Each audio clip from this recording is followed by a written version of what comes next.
Hello everyone, आप कैसे हो? आई होप बहुत अच्छे होंगे। तो चलिए अब हम अपनी कहानी को कंटिन्यू करते हैं। मगर उससे पहले मैं आप लोग के कुछ डाउट्स को क्लियर करना चाहती हूँ कि हमारे इस स्टोरी में 3 मेन कैरेक्टर्स होंगे, जयश्री, आशी और रेखा। मगर जयश्री की जिंदगी में रहने वाली है बस एक ही, यानी कि हम इस कहानी में देखेंगे कि आखिर जयश्री किसको सिलेक्ट करेगी, रेखा को या आशी को। इन सब के कुछ ना कुछ छुपे हुए पास्ट भी है जिसकी वजह से असर पड़ेगा इन्हीं के रिलेशंस पे। और अब आप लोग का अगला डाउट कि मैं रोज रोज स्टोरीज अपलोड क्यों नहीं करती, इतना लेट स्टोरीज क्यों? तो उसका रीजन बस इतना ही है कि इस तरीके की कहानियां मैं पहली बार प्रेजेंट कर रही हूँ। आगे से मेरी कॉम्पिटिटिव एग्जाम्स की तैयारी भी चल रही है। मैं बस इन कहानियों को इसलिए बोल रही हूँ क्योंकि मुझे मज़ा आता है अपने दिमाग में जो नए नए ख्याल बन रहे होते हैं उन्हें आप लोग के सामने प्रेजेंट करने में। मगर हाँ, व्हेन शी बिकम हिम का इस सीरीज को मैं एंडिंग तक कंप्लीट करके ही छोड़ूंगी, उसकी टेंशन आप लोग मत लो। जब भी आप लोग को मेरे वीडियोस दिखे तो आप लोग उसको क्लिक करके देख लिया करो और मैं अपने साइड से पूरी तरह कोशिश करूंगी कि मैं भी रेगुलर स्टोरीज को अपलोड कर पाऊँ। हाँ, तो when she become him part 4। Last video में हमने देखा कि आशी ने जयश्री को चैलेंज कर दिया क्रिकेट मैच के लिए, मगर वो भी शर्त लगाकर, जिसकी वजह से जयश्री टेंशन में आ चुकी है कि उसे आगे खेलना चाहिए कि नहीं। लेकिन इस टाइम पर वो पीछे भी नहीं हट सकती क्योंकि इतने सारे लोगों के बीच में उसकी क्या इज्जत रह जाएगी। मगर खेल के हार गई तो आशी उसको जीने नहीं देगी। वो सोच ही रही थी, तभी उसके फोन पर एक अननोन नंबर से कॉल आता है जिसको वो उठाना तो नहीं चाहती थी, मगर पता नहीं क्यों उसने उस फोन कॉल को उठा लिया, जिसके दूसरी ओर रेखा होती है जो कि डायरेक्टली कहती है, हेलो श्री, आपका मैच कैसा जा रहा है? जयश्री उनकी आवाज तो पहचान गई थी, मगर वो कंफ्यूज हो गई कि आखिर उनको कैसे पता कि वो अभी किस जगह है और क्या कर रही है, और सबसे खास बात कि उन्हें उसका फोन नंबर कैसे पता चला। यही सवाल वो उनसे करती है कि क्या आप मुझे स्टॉक कर रहे हो? तो रेखा कहती है, देखो, मुझे सब चीज के बारे में अपने आप मालूम चल जाता है, एंड बाय द वे, आपके मैच के लिए ऑल द बेस्ट, आप ही जीतोगे। मगर जयश्री की वो उदास आवाज को पहचान कर रेखा उससे पूछती है कि कोई प्रॉब्लम है?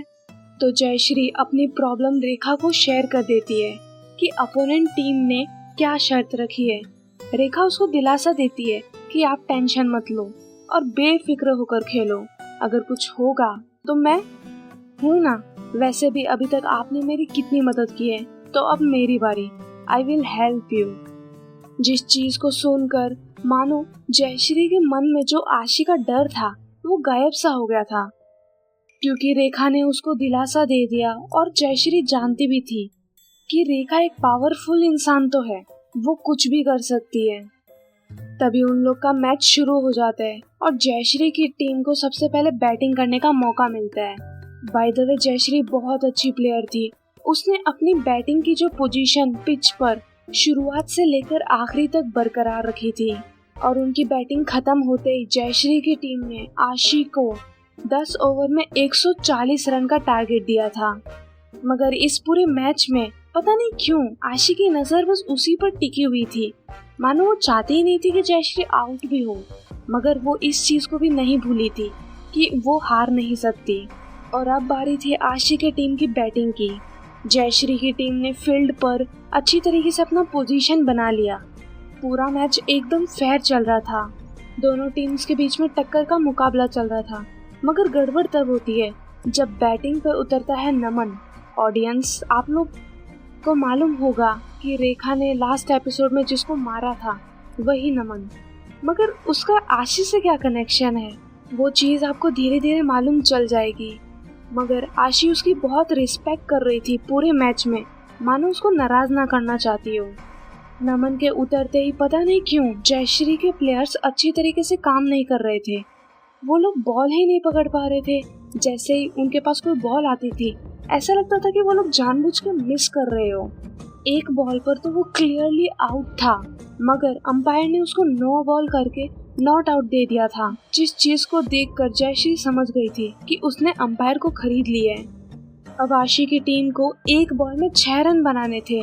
जयश्री खुश हो गई थी कि अब उसकी जीतने के प्रोबेबिलिटी 99% है, क्योंकि ऐसा बहुत कम चांस है कि नमन 6 मार पाए लास्ट बॉल पर। जैसे ही लास्ट बॉल डाली जाती है, नमन ने उस बॉल पे चौका मारा होता है और जयश्री की टीम जैसे जीत की खुशी में उछलने लगते हैं, तभी अंपायर उस बॉल को नो बॉल डिक्लेयर कर देता है और फिर जिसकी वजह से आशी की टीम को एक फ्री हिट मिल जाता है। जयश्री ने बहुत ऑब्जेक्शन उठाया था, मगर कोई फायदा नहीं, क्योंकि मोस्ट ऑफ द लोग भी शायद यही चाहते थे कि आशी की टीम ही जीते और आगे से बाहर के ऑडियंस भी कोई भी कुछ भी नहीं कह रही थी। और फिर इस लास्ट बॉल पे वो लोग 2 रन लेके जीत जाते हैं। मगर इस जीत की खुशी आशी को भी नहीं होती है, क्योंकि लास्ट बॉल में क्या हुआ था वो खुद भी जान जाती है। यहाँ ग्राउंड पर आशी की टीम अपने जीत का जश्न मना रही थी, वहीं जयश्री चेंजिंग रूम में बैठी थी और अपनी टीम से डिस्कस कर रही थी। तभी उसको पता चलता है कि उसके 2-3 प्लेयर्स को नमन ने बीच मैच में लालच देकर खरीद लिया होता है, जिसकी वजह से उन लोग ने मैच में बहुत सारी गलतियां की थी। मगर अब जयश्री को उन लोगों से झगड़ा करने का बिल्कुल मूड नहीं था, क्योंकि जो हो चुका है उसको अब वो टाल नहीं सकती। और लास्ट में ये चीज़ तो फाइनल है कि उसने मैच लूज कर दिया है। तभी उसके रूम में एंटर करती है आशी। उसकी नज़रों को देखकर जयश्री के जो टीम वाले होते हैं वो समझ जाते हैं कि उन्हें बाहर जाना चाहिए और फिलहाल रूम के अंदर बस जयश्री और आशी ही होते हैं। आशी जयश्री से पूछती है, चलो बताओ अब तुम्हारा मुझे क्या करना चाहिए। आशी के कदम जयश्री के पास जा रहे थे, मगर जयश्री अपने कदम पीछे लेते जा रही थी, ये कहते कहते कि आपको जीत मुबारक, और वैसे भी आपके टीम वालों ने चीटिंग करके ये मैच जीता है। आपकी टीम वालों ने मेरे प्लेयर्स को खरीद रखा है, अंपायर को खरीद रखा है, और ये चीज़ यहाँ स्टेडियम में बैठे सभी लोगों ने देखा है। और मैं अब आपकी कोई भी चीज़ नहीं मानने वाला, क्योंकि जब मैच फेयर था ही नहीं। ये सब कहते कहते जयश्री दीवार से टकरा जाती है, क्योंकि अब उसके पीछे जाने का रास्ता ही नहीं बचा था और अब आशी के कदम जयश्री के एकदम पास थे। तो वो अपनी उंगली धीरे से जयश्री के मुंह पे फेर कर कहती है, क्यों, मैंने तो तुम्हें पहले ही कहा था, ये गेम मेरे लिए बस एक बिजनेस डील है, जहाँ पर जो कुछ मैं चाहूंगी बस वही होगा। लेकिन पता नहीं क्यों तभी आशी के मूड में थोड़ा सा चेंजेस आ जाता है। वो कहती है, बाय द वे बताओ, मैं तुम्हें एक विश मांगने का मौका देती हूँ और तुम्हारी टीम में जितने भी प्लेयर्स थे उनके लिए 1 साल का बार की टिकट फ्री। आशी की इस बात को सुनकर जयश्री अपनी आंखें सिकोड़ लेती है, छोटी कर लेती है कि क्या क्या कह रहे, यानी कि आपने हार मान ली है कि आपने चीटिंग की है। आशी उससे दूर होकर अपने हाथ को फोल्ड करके कहती है, बिल्कुल नहीं, मेरे पास पावर थी जिसका मैंने यूज़ किया, वरना तुम्हारे जैसे कीड़े मकोड़े और दी आशी ठाकुर में फ़र्क क्या रहेगा। इस चीज़ को सुनकर जयश्री को गुस्सा आता है कि एक तो चीटिंग कर रही है और उल्टा हमें ही कीड़े मकोड़े कह रही है। तभी वो कहती है, अच्छा ठीक है, मेरी एक विश है कि आप इसी वक्त मुझे सॉरी बोलोगे, वो भी कान पकड़ के और 3 बार। जिसको सुनकर आशी कहती है, क्या मैं तुम्हें सॉरी बोलूँ? Sorry my foot. ऐसी विश भी नहीं मांगनी चाहिए जिसके सपने भी नहीं देखे जा सकते। बाय द वे मैं ऐसा मौका किसी और को नहीं देती। चलो तुम्हें मैंने जीवन दान दिया, अब तुम भीख में कुछ भी मांग लो, वरना वैसे भी मैं तुम्हें पियून की जॉब तो दे ही रही हूँ।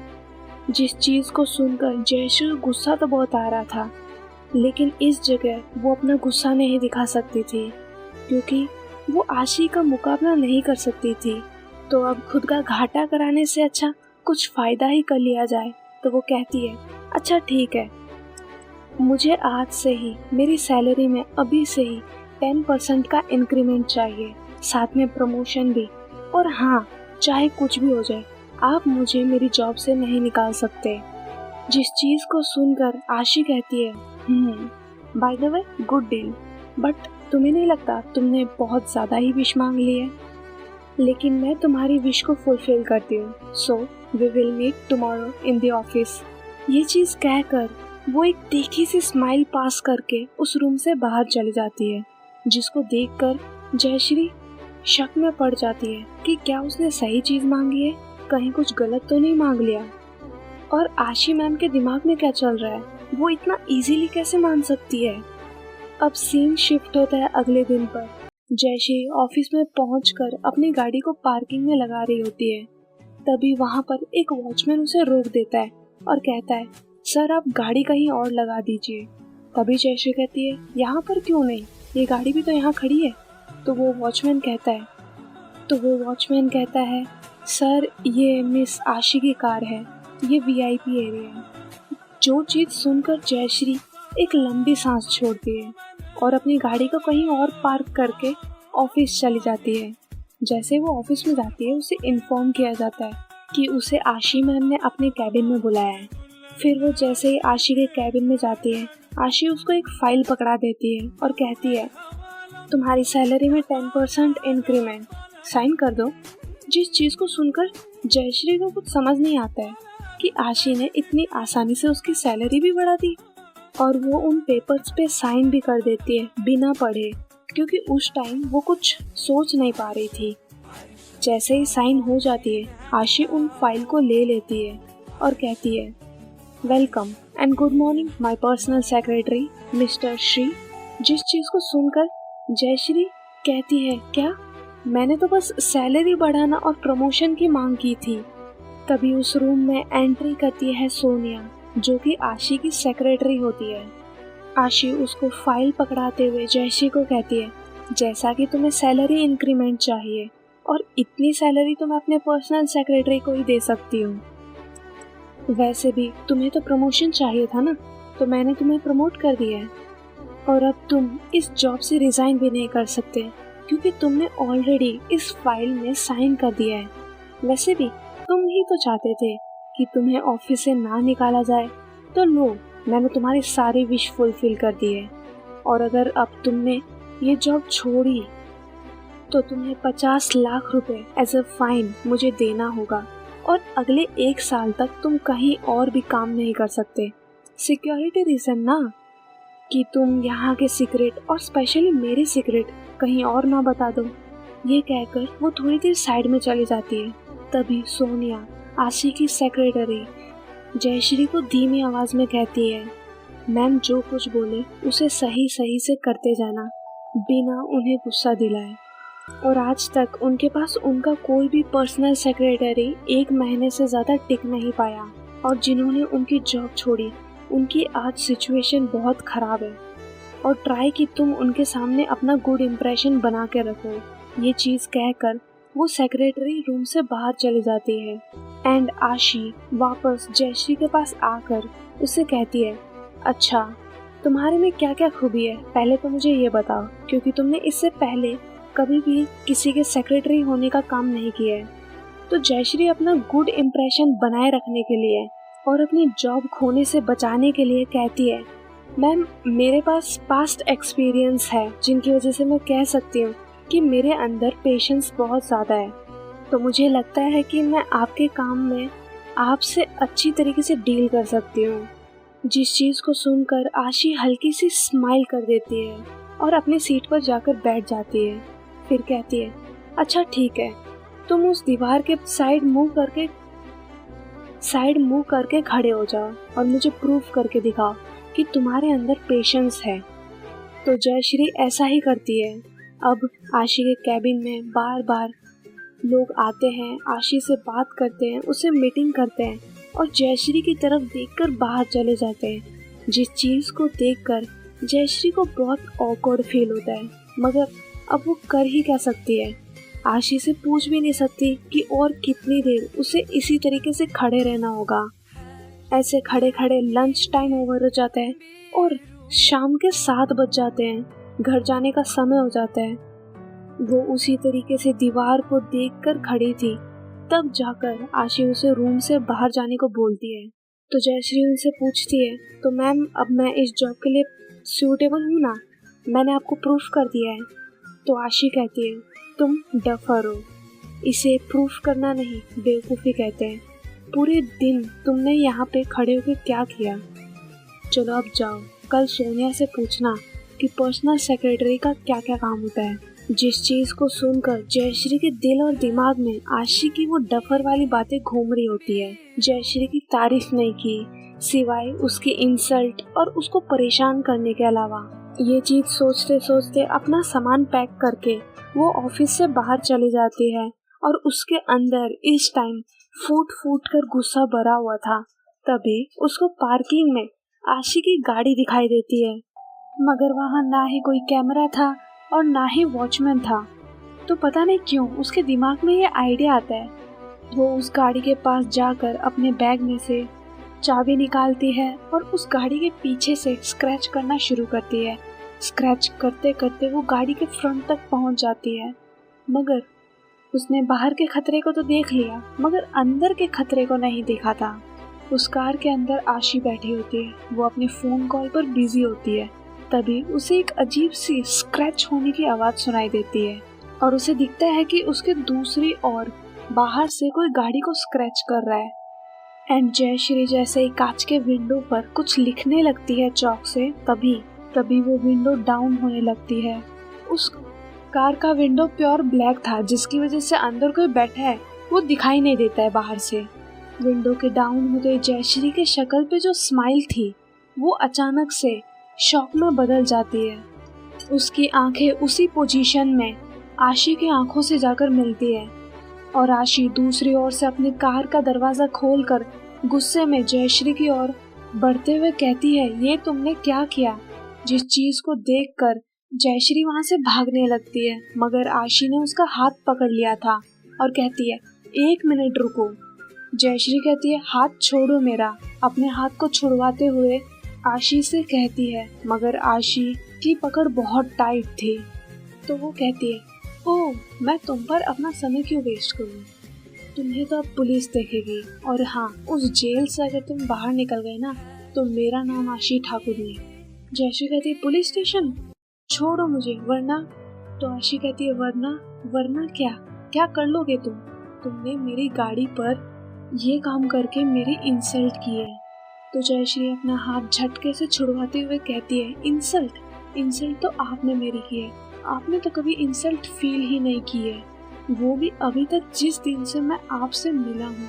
उतने में जयश्री को कार के अंदर एक हथकड़ी दिखाई देती है, जिस साइड से विंडो डाउन हुई थी, जिसको निकालकर वो फटाफट आशी के हाथ को पकड़कर बांध देती है और दूसरी ओर से खुद के हाथ को बांध लेती है और कहती है, अब आपको पता चलेगा कि आखिर इंसल्ट होती क्या है। और अब बुलाओ पुलिस को। बुलाना क्यों है, हम खुद ही चलते हैं ना, और मैं उनको बताऊंगी कि आप बॉस होने के लायक नहीं हो। बॉस होकर अभी तक आपने मुझे किस तरीके से ह्यूमिलेट किया है। आशी गुस्से में चिल्लाते हुए कहती है, ये तुम क्या कर रहे हो? जयश्री कहती है, क्या हुआ? अब आपके इमेज का क्या होगा जब लोग आपको मुझसे इस तरीके से बंधा हुआ देखेंगे? आशी कहती है, क्या तुम पागल हो गए हो? उतने में उसके फोन पर कॉल आने लगता है। ये एक इमरजेंसी मीटिंग का था, जिसके लिए उसको 10 मिनट में उस जगह पहुंचना होता है, मगर इस साइड जयश्री उसके हाथों से बंधी हुई थी। तो वो इस वक्त झगड़ा करने की जगह खुद को शांत करती है और कहती है, तुम्हें तो मैं बाद में देखूंगी। ऐसा कहकर वो अपनी गाड़ी में उस हैंडकफ की चाबी ढूंढने लगती है, मगर उसे वो चाबी कहीं मिल ही नहीं रही थी। तो वो कहती है, मुझे बहुत सारा काम है, तुम्हें मेरे साथ चलना होगा। जयश्री कहती है, हाँ, मैं आपके लिए ही तो बैठी हूँ, मेरे पास तो कोई काम ही नहीं है। आज आपने मेरा पूरा दिन बर्बाद कर दिया और आगे से कोई माफी भी नहीं मांगी। तभी आशी उसे बीच में ही रोकते हुए कहती है, शट अप। अभी जो तुमने प्रॉब्लम खड़ी की है, अगर उसका सॉल्यूशन दे सकते हो तो दो, वरना मेरे साथ चलो। ऐसा बोलकर वो आशी को खींचकर ड्राइविंग सीट के साइड खींचकर लेके जाती है, मगर तब उसे पता चलता है कि उसका हाथ जिस साइड से बंधा है उस साइड से वो ड्राइव नहीं कर सकती। तो अब ड्राइव जयश्री को ही करना होगा। तो वो जयश्री से पूछती, क्या तुमने इससे पहले इतनी महंगी गाड़ी चलाई है? जयश्री कहती है, मुझे ड्राइव करना आता है, मगर पहले तुम्हें मुझसे सॉरी बोलना होगा, वरना भूल जाओ कि इस गाड़ी को मैं चलाऊंगा। तो आशी कहती है सॉरी, और तुम है। ऐसा कहकर वो गाड़ी में से कुछ ढूंढने लगती है जो कि एक शार्प नाइफ होती है और कहती है मैं बोलूंगी सॉरी, मगर पहले मैं तुमसे रिलीज तो हो जाऊं। ऐसा कहकर वो उस नाइफ को जयश्री के हाथ पर रखती है। तभी जयश्री अपना हाथ पीछे खींचते हुए कहती है ये क्या कर रहे हो आप, मेरा हाथ काटना चाहते हो? मेरे हाथ को काटने की जगह किसी हथकड़ी खोलने वाले इंसान के पास चलो। आशी कहती है मेरे पास इतना टाइम नहीं है, जितने टाइम में मैं इस हथकड़ी खुलवाने वाले इंसान के पास जाऊंगी उतने टाइम में मैं इतने पैसे कमा लूंगी कि मैं तुम्हारा हाथ कई हजार बार काट कर उसका ट्रीटमेंट करवा सकती हूँ। वैसे भी यू आर यूजलेस। तो उतने में जयश्री कहती रुको रुको रुको, मैं चलाता हूँ ना गाड़ी, आप बैठो तो सही। ये सुनते ही आशी ड्राइविंग साइड से घुसकर बाजू वाली सीट पर बैठ जाती है और जयश्री ड्राइविंग सीट पर। और जैसे वो बैठती है वो कहती है इससे पहले मैंने ऐसी कार कभी नहीं चलाई। आशी कहती है संभल कर चलाना, ये इतनी महंगी है कि तुम 7 जन्म भी ले लोगे ना तो भी इसे अफोर्ड नहीं कर पाओगे। ऐसा कहकर वो जयश्री को कार स्टार्ट करने का तरीका बताने लगती है। उतने में जयश्री गुस्से में खुद ही से कहती है कैसी लड़की है जो गाड़ी में हथकड़ियाँ रखती है और अभी उसको मेरी जरूरत है तो भी खुद की बड़ाइयाँ करने में लगी हुई है। ऐसा सोचते सोचते वो जोर से अपना हाथ खींचती है सीट बेल्ट को लगाने के लिए, क्योंकि वो एक पल के लिए भूल गई थी कि उसका वो वाला हाथ आशी के हाथों से बंधा हुआ था, जिसकी वजह से वो जयश्री की तरफ बहुत करीब खिंच गई थी। उसका फेस जयश्री से बस कुछ ही दूरी पे था, जिसकी वजह से 4-5 सेकंड तक वो साइलेंटली जयश्री के आंखों में देख रही थी, वो भी बिना कोई मूवमेंट के। तभी वो अचानक से अपना गला साफ करते हुए वापस गुस्से की शक्ल बनाकर जयश्री को कहती है मुझे लेट हो रहा है, जल्दी चलो। और फिर वो गाड़ी को चलाने वाले पॉइंट्स बताने लगती है। उतने में जयश्री उस गाड़ी को स्टार्ट करके चलाने लगती है बिना आशी की किसी बात को सुने हुए, मगर गाड़ी की स्पीड बहुत कम थी, उन लोगों से तेज तो साइकिल वाले चला रहे थे। तो आशी कहती है ये स्पोर्ट्स कार है ना कि बैलगाड़ी, और इस स्पीड में मैं कभी भी उस होटल में नहीं पहुंच पाऊंगी। तभी जयश्री कहती है क्या हमें होटल जाना है? वैसे भी अब अगर मैंने गाड़ी को कुछ कर दिया तो पता नहीं आप मुझ पर क्या क्या इल्जाम लगाने लग जाओगे। जिस चीज को सुनकर आशी एक लंबी सांस लेती है और अपना हाथ सर पे रख लेती है, जिस चीज को जयश्री देखकर मन में सोचती है अब दिखाती हूँ आपको। तो अपनी गाड़ी की स्पीड बहुत तेज कर लेती है, जिस चीज को आशी थोड़ी देर शांति से बैठी थी, मगर फिर कहती है क्या तुम थोड़ा धीरे चला सकते हो, क्योंकि मैं अपनी जिंदगी किसी और के हाथों से नहीं खोना चाहूंगी। जयश्री कहती है ये आपकी कार है, जो कुछ करेगी वो ये करेगी, मैं नहीं। उतने में एक ट्रैफिक सिग्नल आ जाता है जहाँ पर जयश्री अपनी कार रोकने लगती है, मगर आशी कहती है रुको मत, चलने दो, ऐसी छोटी मोटी चीजों के लिए मैं नहीं रुकती। और रही बात फाइन की, तो उससे महंगा तो मेरे एक पानी की बोतल है, ना जाने कितना दिन में पीकर फेंक देती हूँ। जयश्री सोचती कितनी घमंडी है ये। और आशी अपने सेक्रेटरी सोनिया को फोन करके कहती है मैं तुम्हें एक होटल का एड्रेस भेज रही हूँ, वहाँ पर किसी चाबी बनवाने वाले को लेकर आओ, मेरे हाथों में हैंडकफ्स बंधे हुए हैं।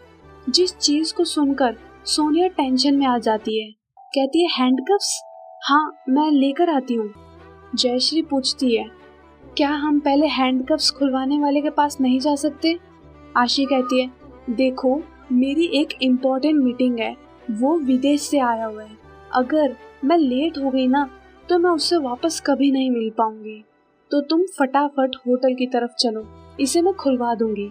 अब वो लोग होटल के पार्किंग में पहुंच जाते हैं, मगर आशी पहले ये चेक करती है कि उन्हें कोई देख तो नहीं रहा, जिस चीज को चेक करके फिर ही वो कार के गेट से बाहर निकलती है और अपने हाथ को एक फाइल से कवर करते हुए होटल के अंदर जाने लगती है। और अपने सेक्रेटरी को फोन कर दिया ये पूछने के लिए कि कहाँ तक पहुँचे, तो सेक्रेटरी जवाब देती है मुझे अभी तक लॉक खोलने वाला नहीं मिला है मैम। तो आशी कहती है मैं अब क्या करूँ, मेरी मिस्टर एंड्रू के साथ मीटिंग है, अब मैं वो जमीन नहीं खरीद सकती, मेरी 1 महीने की मेहनत बेकार चली जाएगी और इस हालत में मैं उनसे नहीं मिल सकती। तो सेक्रेटरी कहती है, मैम मैं कोशिश कर रही हूँ और शायद थोड़ा टाइम लग जाएगा। जिस चीज को सुनकर आशी गुस्से में फोन काट देती है। वहीं दूसरी ओर जयश्री, जो कि उसी के हाथों से बंधी हुई थी, वो कहती है, मैंने आज पूरे दिन से कुछ भी नहीं खाया है, मुझे बहुत भूख लगी है, तो ऊपर चलते हैं, आप अपनी मीटिंग कर लो और मैं कुछ खा लूंगी। जिस चीज को सुनकर आशी उसके करीब जाकर उसको उंगली दिखाकर कहती है, इतनी देर से तुम्हें दिखाई नहीं दे रहा, मैं इस तरीके से कैसे मीटिंग में जा सकती हूँ। तो जयश्री कहती है, देखो मुझ पर चिल्लाने से कुछ नहीं होगा और आप इस मीटिंग को कर सकते हो, सच में मैं संभाल लूंगी, कोई भी नहीं देख पाएगा, और वैसे भी आपको तो देर हो रही है ना। मगर ये चीज सुनकर भी आशी कोई भी रिएक्ट नहीं करती। तो जयश्री फिर से कहती है, देखो हम चल सकते हैं। तो अब आशी के पास कोई भी रास्ता नहीं था सिवाय जयश्री के साथ जाने के अलावा। कुछ लोगों ने तो उन्हें देख भी लिया था कि कैसे एक लड़का और लड़की अपने हाथों में हैंडकफ बांध के चल रहे हैं साथ साथ। मगर ये चीज तो हम ऑडियंस को मालूम है ना कि श्री असली में जयश्री है। लेकिन तो भी पब्लिक में अगर आप हैंडकफ बांध के चलोगे तो लोग तो आपको देखेंगे ही। तो वो लोग सबको इग्नोर करके लिफ्ट के अंदर एंटर कर जाते हैं। और अब आशी के मन में भरा हुआ गुस्सा कंट्रोल नहीं हो पा रहा था, तो निकालना शुरू कर देती है। मुझे अपने हालत पर दया आ रही है। मैं हैरान हूँ कि मुझे तुम्हारे साथ पता नहीं और किस किस तरीके से परेशान होना पड़ेगा, और पता नहीं अब मैं उस आदमी से तुम्हें कैसे मिलाऊं जिसको मैं खुद नहीं जानती। तो जयश्री कहती है, क्या तुम्हें नहीं लगता कि मैं भी इसी बात का पछतावा कर रहा हूँ? मुझे भी इन सब में कोई मजा नहीं आ रहा है, मैं भी आपके साथ फंस गया हूँ। आशी कहती है, मैं जब से तुमसे मिली हूँ ना, मेरा एक दिन भी सही नहीं गया। जयश्री कहती है, हाँ बस आपको पता है, आपसे मिलने से पहले से ही मेरे साथ कुछ भी अच्छा नहीं हो रहा। आज मैं एक बिजनेस संभाल रहा होता। उतने में वो रुक जाती है। अपनी पुरानी बातों को बाहर नहीं लाना चाहती थी, न ही उन्हें याद करना चाहती थी। उतने में आशी कहती है, क्या? आशी कहती है, क्या बिजनेस? और फिर वो हंसने लग जाती है, यानी कि तुम मेरी वजह से बिजनेस वुमन नहीं बन पाई। जयश्री कहती है, हाँ बिल्कुल, आपके जैसे लोगों की वजह से, जिनकी वजह से दूसरों को प्रॉब्लम होती है, मगर उसके बारे में आप जैसे लोग कहाँ सोचते हो। और हाँ, अब से मैं भी परवाह नहीं करूँगी, चाहे आपके साथ कुछ भी हो जाए, आपका कोई भी काम फंस जाए, मुझे फर्क नहीं पड़ता। इस तरीके से दोनों एक दूसरे के सामने अपना गुस्सा निकालने में लगे हुए थे, जिसकी वजह से दोनों को दिल में ठंडक मिल गई थी। तो आशी कहती है, क्या तुम्हारा हो गया? जयश्री गुस्से में कहती है, हाँ हो गया। आशी कहती है, नाइस। उतने में लिफ्ट 15th फ्लोर पे खुलती है। जयश्री कहती है, वैसे आप क्या डील करने जा रहे हो? आशी कहती है, मैं एक जमीन को खरीदने जा रही हूँ जिसको वो इंसान बेचना नहीं चाहता। ये सुनकर जयश्री पूछती है, ऐसा कैसे होगा? आशी कहती है, मेरे पास बहुत दिमाग है, जैसे मैं आमतौर पर कई सारे तरीके निकाल सकती हूँ, मगर अब मेरे हाथ में ये दिल बने हुए हैंडकफ्स बंधे हुए हैं और मैं उसके सामने जा रही हूँ। वो मुझे बिल्कुल भी सीरियसली नहीं लेने वाले हैं। जयश्री कहती है, आप टेंशन मत लो, उन्हें कुछ भी नहीं दिखाई देगा। उतने में आशी को मिस्टर एंड्रयू दिखाई दे देते हैं। वो कहती है, वो रहे मिस्टर एंड्रयू, अब बताओ हमें क्या करना चाहिए? जयश्री कहती है, हाँ मैं सोच रही हूँ। आशी कहती है, हम 15 फ्लोर ऊपर आ गए हैं और तुम अभी भी सोच ही रहे हो। उतने में मिस्टर एंड्रयू उनकी तरफ देखकर अपने हाथों से वेव करता है। तो जयश्री आशी के कमर को पीछे से पकड़ लेती है और उनके करीब चिपक कर बोलती है, अब बस इसी तरीके से आगे चलते जाओ। इस करीबी को महसूस करके आशी उसकी तरफ 2-3 सेकंड तक देखती है और कहती है, तुम मेरी मदद क्यों कर रहे हो? मगर इस टाइम उसकी टोन पूरी तरह एकदम डाउन और एकदम सॉफ्ट हो गई थी, मानो कि हल्की सी नर्वसनेस आ गई थी। जयश्री कहती है, नॉर्मल बिहेव करो जैसे कि हम गर्लफ्रेंड बॉयफ्रेंड है। आशी कहती है, अच्छा चलो। वो लोग एंड्रयू से मिलते हैं और एक दूसरे को इंट्रोड्यूस करते हैं as a girlfriend boyfriend. Jayashree जो कि एक लड़के के गेटअप में थी, वो कहती है, हेलो मैं मिस आशी का बॉयफ्रेंड हूँ, मगर इस प्रोजेक्ट में इन्वेस्टर भी हूँ, इसलिए मैं आपसे मिलना चाहता था। जिस चीज को सुनकर आशी डायरेक्टली जयश्री की तरफ हल्का सा शॉक होकर देखती है। तो फिर वो लोग टेबल पर जाकर बैठ जाते हैं। आशी और जयश्री अपना हाथ नीचे टेबल में छुपा लेते हैं। आशी कहती है, चलिए बिना समय वेस्ट किए हमें प्रोजेक्ट के बारे में बात करते हैं। लेकिन एंड्रयू कहता है, क्यों ना हम पहले कुछ खा लें। उसके हाँ में हाँ जयश्री भी मिला लेती है, कहती है, हाँ मुझे भी बहुत भूख लगी है। जिस चीज को सुनकर आशी फिर से जयश्री की तरफ गुस्से की नजरों से देखती है, लेकिन जयश्री धीमी आवाज में कहती है, मैंने तो आपको पहले ही बोला था मुझे बहुत भूख लगी है। तो वो लोग ऑर्डर देने लगते हैं। आशी फटाफट जयश्री के लिए भी ऑर्डर दे देती है, मगर वो खुद भी एक डिश मंगाने लगती है। वो जैसे ही मेन्यू में से ऑर्डर देने लगती है, बाय द वे स्ट्रॉबेरी, उतने में उसकी नजर आशी पर जाती है जो उसी को घूर रही थी, जिसकी वजह से वो समझ जाती है कि उसे कुछ भी नहीं बोलना चाहिए, क्योंकि आशी उसको इस तरीके से देख रही थी जैसे कि अभी वो उसको खा जाएगी। मगर जिस वर्ड को उसने बीच में छोड़ दिया है उसको खत्म तो करना पड़ेगा, क्योंकि मिस्टर एंड्रयू उसी की तरफ देख रहे थे। तो जयश्री उस ऑकवर्ड सिचुएशन को क्लियर करने के लिए बोलती है, बाय द वे स्ट्रॉबेरी, आपको ये डेजर्ट ट्राई करना चाहिए, ये यहाँ का स्पेशल वाला डेजर्ट है, सबसे टेस्टी है। और एंड्रयू को क्लियर करने के लिए बोलती है, मैं इनको प्यार से स्ट्रॉबेरी बुलाता हूँ। एंड्रयू कहता है, दैट्स क्यूट। हाँ, जिस चीज को सुनकर आशी धीरे से जयश्री को कहती है, अब अगर तुम्हारा हो गया है तो मैं बात करूं। जयश्री कहती है, हाँ बिल्कुल। फिर आशी एंड्रयू को फाइल देती है, जिसको देखकर एंड्रयू कहता है, मैं हैरान हूँ, इसकी कीमत बहुत ज्यादा है। आशी उनको मनाते हुए कहती है, मैं जानती हूँ, मगर हर चीज बेस्ट क्वालिटी, ऐसा वो कह ही रही थी। उतने में जयश्री उसको डिस्टर्ब करते हुए कहती है, डार्लिंग सॉस पास करो ना प्लीज। तो वो अपने फेस पर एक स्माइल बरकरार रखते हुए उसे सॉस पास करती है, मगर फिर से अपनी बातें कंटिन्यू करते हुए बोलती है, इसलिए हम एक अच्छी कीमत दे रहे हैं, क्योंकि हम इस डील के लिए सीरियस है और आपकी इस जमीन पर आपकी सभी सुविधाओं पे ध्यान दिया जाएगा, जैसे कि गोल्फ कोर्स, टेनिस कोर्ट और एक मरीन भी होगा। जरा सोचिए, क्या ख्याल है आपका। तभी जयश्री अपने डिश में से एक बाइट भरकर आशी की तरफ स्पून से खिलाने लगती है। तभी आशी कहती है, लड़कियों के जैसे हरकतें करना बंद करो, और वैसे भी मैं किसी का झूठा नहीं खाती। जिस चीज को सुनकर जयश्री थोड़ा अटेंटिव होती है कि फिलहाल वो किस गेटअप में है और वो किस चीज का कैरेक्टर प्ले कर रही है। तभी वो बाइट खुद ही खाने लगती है। तभी एंड्रयू जयश्री से पूछता है, मिस्टर श्री, आपका क्या ख्याल है इस जमीन पर। जयश्री वो निवाला खा ही रही थी, वो वहीं पे स्टक हो जाती है और आशी उस सिचुएशन को संभालते हुए कहती है, डार्लिंग, ये जमीन समुद्र के बहुत पास है और आपको तो समुद्र बहुत पसंद है, क्यों। तो जयश्री कहती है, हाँ, समुद्र मेरा पहला प्यार है, जिसको देखता हूँ तो मन में कुछ कुछ होता है। जिसको सुनकर एंड्रयू कहता है, ठीक है, मैंने फैसला कर लिया है, मैं जमीन बेचूंगा, मगर मुझे पार्टनरशिप चाहिए। जयश्री कहती है, हाँ ठीक है ना।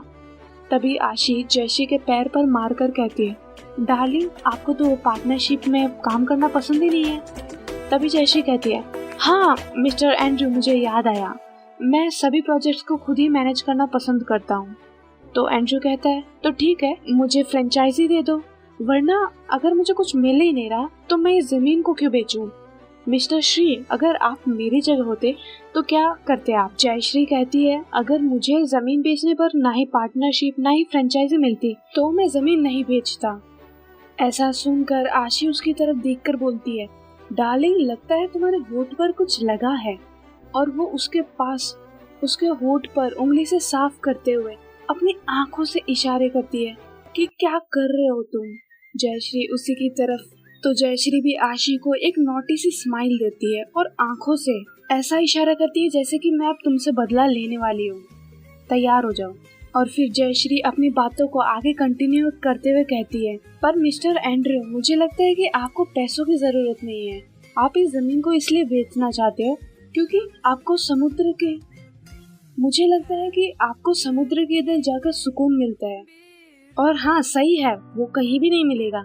जिस चीज को सुनकर एंड्रयू कहता है, मैंने अपना डिसीजन ले लिया, मैं आपका मान रखते हुए इस जमीन को बेचता हूँ। जयश्री खुश होकर बोलती है, तो ठीक है, मैं आपका मान रखते हुए ये फ्रेंचाइजी आपको देता हूँ।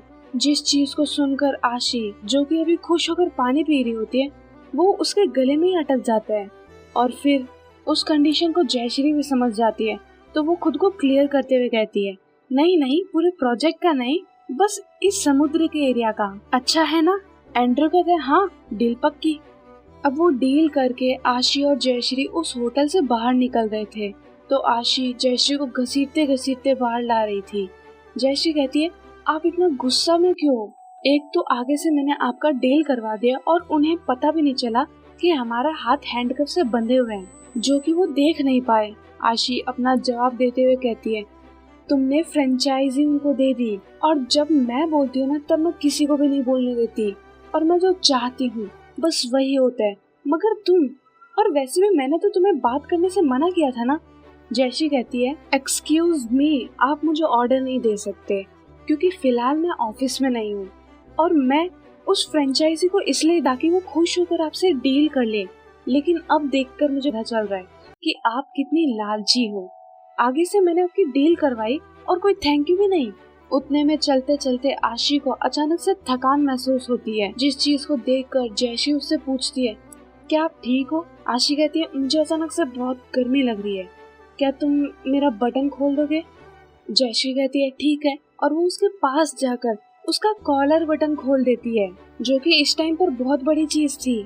बटन खोलकर जैसे उसकी नजर आशी के आंखों में जाती है, तो वो थोड़ा सा सोचती है कि अभी उसने क्या किया, शायद नहीं करनी चाहिए थी। तभी आशी कहती है, तुम मेरे हाथ के बाजुओं का बटन खोलकर भी उन्हें ऊपर कर सकते थे। तो जयश्री उसे दूर होकर कहती है, साफ साफ कहो ना कि आपकी मदद करना मेरी सबसे बड़ी गलती थी। जिस चीज को सुनकर आशी एक स्माइल देकर आगे आगे चलने लगती है, और वो लोग होटल के पार्क में पहुंच जाते हैं। वहाँ पर भी लोग उन्हें घूमने में ही लगे हुए थे। तो आशी अपने सेक्रेटरी को फिर से फोन करती है, और वो लोग एक जगह बेंच पर जाकर बैठ जाते हैं, एक पेपर से अपने हाथ को छुपा लेते हैं। तभी आशी जयश्री से पूछती है, बाय द वे स्ट्रॉबेरी? हाँ। जयश्री पूछती है, क्या? आशी कहती है, तुमने वहीं पे तो मुझे स्ट्रॉबेरी कहा था। बाय द वे मुझे इस नाम से कोई भी नहीं बुलाता, तो तुम बुला सकते हो, लेकिन हाँ ऑफिस आवर्स के बाद में ही। जयश्री कहती है, बिल्कुल नहीं, शायद आपको सुनने में गलत फहमी हुई है, मैंने आपको स्टेपलर कहा था। आशी कहती है, क्या स्टेपलर? जयश्री कहती है, हाँ स्टेपलर, क्योंकि आप जिस भी इंसान को पकड़ते हो उसके दिल और दिमाग में होल करके रख देते हो। उनकी इसी तरीके से नोकझोंक चल रही थी। तभी वहाँ आशी की सेक्रेटरी सोनिया पहुँच जाती है, मगर उसके साथ वो एक लॉयर को और 2 ताले तोड़ने वालों को साथ में लेके आती है। जिस चीज को देखकर आशी कहती है, ये तुमने पूरी बारात को क्यों लेके आई हो? सोनिया कहती है, मैम आपने कुछ अच्छी तरीके से बताया नहीं, तो मैंने सोचा क्या पता इनमें से किन की जरूरत पड़ जाए। आशी कहती, अच्छा ठीक है, जल्दी से इस हथकड़ी को खोलो। तो सोनिया एक ताले खोलने वाले को कहती है, जल्दी से इसे खोलो। ताला खोलने वाला मना कर देता है, कहता है, मैं सिर्फ ताला खोलता हूँ, ना कि हथकड़ियाँ। हमारे एसोसिएशन में हमने शपथ ली है कि हम किसी चोर और अपराधियों की मदद नहीं करते। तभी जयश्री को गुस्सा आने लगता है और वो कहती है, तुम्हें क्या लगता है कि हम अपराधी है? ये हैंडकफ्स है और इन पे दिल बना हुआ है। तभी वो ताला खोलने वाला कहता है, आप एक काम क्यों नहीं करते, आप पुलिस स्टेशन चले जाओ इसे खुलवाने के लिए। जिस चीज को सुनकर आशी थोड़ा हाँ भरने वाली होती है, मगर तभी उसका लॉयर जो कि वहीं होता है वो कहता है, मैम मैं आपको सजेस्ट करता हूँ कि आपको वहाँ नहीं जाना चाहिए, आपके इमेज पर असर पड़ सकता है। तो वहीं जो दूसरा ताला खोलने वाला खड़ा था उसके पास एक बहुत बड़ी मशीन कटर होती है। वो कहता है, मैम अगर आप लोग बोलो तो मैं इस कटर से काट देता हूँ। आशी तैयार हो जाती है, मगर जयश्री पीछे हटने लगती है कि नहीं, इस कटर से तो मैं नहीं खुलवाऊंगा। मगर आशी जिद पर अड़ जाती है कि इसे खोलने दो, हमारे पास बस यही ऑप्शन है। वहीं दूसरी ओर जयश्री झगड़ा करने लगती है कि आप और किसी ताला खुलवाने वाले को बुलाओ ना, मैं नहीं कटवाने वाली इस तरीके से। उन दोनों के बीच में खींचातानी और झगड़ा होने लग जाता है। उतने में जयश्री कहती है, अगर इधर मेरे फ्रेंड्स होते ना तो आपसे मैं कब का आजाद हो जाता। तभी वहाँ पर पता नहीं कैसे गोल्डी और तारा पहुँच जाते हैं। गोल्डी तारा से उसकी हेयर पिन लेता है और फिर उन लोगों के हैंडकफ्स खोल देता है, जिस चीज को देखकर आशीष शॉक में आ जाती है कि ये यहाँ क्या कर रहे हैं। तो जयश्री कहती है, ये मेरे फ्रेंड्स हैं, इनको मैंने फोन पे सब कुछ बता दिया था कि मैं कहाँ पर हूँ और किसके साथ हूँ। आशी उससे नजरें हटाकर गोल्डी से सवाल करती है, तुम्हें ये कैसे आता है? गोल्डी कहता है, बस एक्सपीरियंस। उतने में वो शांत हो जाते हैं और कहने लगता है, मैंने अपने दोस्तों को करते हुए घातों उन लोग से सीख लिया। आशी कहती है, क्या हैंडकफ खोलना? गोल्डी कहता है, नहीं नहीं, वो लोग कहीं फंस जाए तो वो लॉक खोलने की प्रैक्टिस की है। जैसे कि रूम से बाहर जाते वक्त अगर चाबी अंदर रह जाए और दरवाजा बंद हो जाता है तो बस इतना ही। जिस चीज को सुनने के बाद आशी साइड में आकर अपने सेक्रेटरी को कहती है, तुमने 20 लोगों को लेकर आती हो, मगर अकेले गोल्डी ने इसे खोल दिया। यहाँ तारा, जयश्री और गोल्डी एक दूसरे को गले लगाने में लगे थे। जयश्री उन लोगों को थैंक यू बोलने लगती है कि आज तो तुम लोग ने मुझे बचा ही लिया, और उसके हाथ में जो हैंडकफ्स थे वो आशी की तरफ देखकर गुस्से में उसके साइड फेंक देती है। फिर गोल्डी तारा और जयश्री को कहता है, अब तो टेंशन खत्म हो गई है और रात के 9 भी बज गए, तो क्यों ना अपन पार्टी करने चले। वो एक क्लब का नाम बताता है, जिसको सुनकर जयश्री बिना आशी की तरफ देखे वहाँ से चली जाती है। और अब जाकर आशी एक लंबी सांस भरती है और कहती है, मेरी कार लेके आओ। जैसे ही होटल स्टाफ पार्किंग से आशी की कार लेके आते हैं, वो एक बार फिर से गुस्से में भर जाती है, क्योंकि उसकी कार पर जयश्री ने एक लंबा सा स्क्रैच मारा हुआ था और चौक से लिखा था, आशी डफर। जिस चीज को देखकर वो अपनी सेक्रेटरी से कहती है, वो लोग किस क्लब में पार्टी करने के लिए गए हैं। तो सेक्रेटरी आशी को क्लब का एड्रेस बता देती है। तो आशी अपने कार में बैठकर एक फोन कॉल करती है अपने एक बॉडीगार्ड को, और उन्हें वो एक प्राइवेट एरिया पर बुलाती है। और वो खुद भी उस जगह जाते जाते खुद ही से कहती है, उसने मेरी कार पे स्क्रैच नहीं, मेरी ईगो पे स्क्रैच किया है, और अब उसके हर एक बॉडी पार्ट पे मैं स्क्रैच देखना चाहती हूँ। हाँ तो ऑडियंस, आशी में गुस्सा फूट फूट कर भरा है, मगर जो इंस्ट्रक्शन वो अपने बॉडीगार्ड्स को देने वाली है, क्या वो सही रहेगा? जल्द ही देखेंगे अगले एपिसोड में। और क्या इस बार जयश्री आशी से बच पाएगी? पता नहीं क्यों वो हर टाइम आशी के प्लान से बच जाती थी, मगर वही चीजें इनको धीरे धीरे एक दूसरे के करीब भी ला रही थी। मगर क्या कभी जयश्री आशी को सिलेक्ट भी करेगी अपने लिए? और हाँ, सबसे खास बात तब क्या होगा जब आशी को पता चलेगा जो श्री उसके सामने है वो एक लड़की है, और वो भी उस रात की लड़की जिसको 6 महीने पहले वो पाना चाहती थी। जल्दी देखने को मिलेगा अगले एपिसोड्स में, देखना मत भूलिएगा। और हाँ, again sorry for late videos, और मैं कोशिश करूँगी कि मैं जल्दी वीडियोस ला पाऊँ। So thank you very much and bye.